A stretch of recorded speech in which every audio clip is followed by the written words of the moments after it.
нараз. Треба віддав палити світло.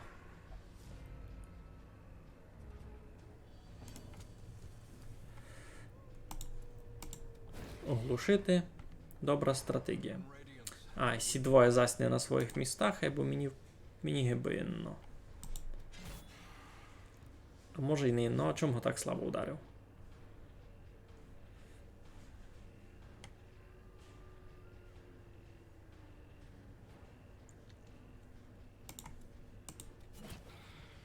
Може мися получить. Не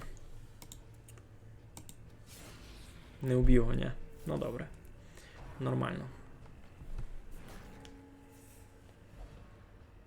І все нормально. Все не біда. Юй-юй-юй.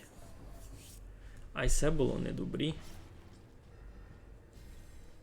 То не бай, бо дебаф недобрий. Плюс 10% стреса. Ви серйозно? 7 май мало. Ну йоу, що у нас тут?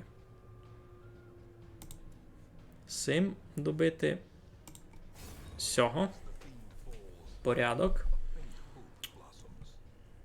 Все не порядок. Юй-юй-юй. 14 стреса, сятили бистися. Марішку ти зелену.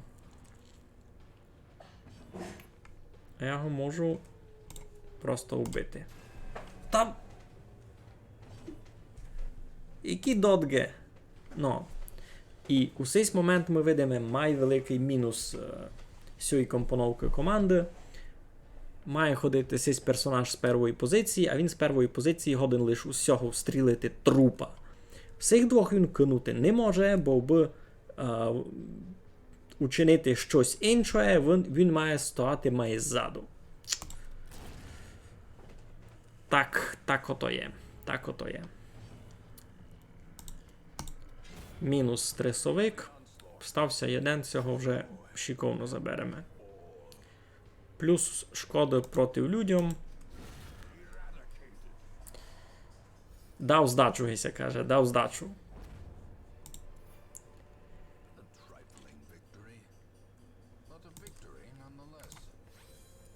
Помастились мися, той порядок. Так, якось ми стали. Йдемо далі. Гріб. Не буду кивати.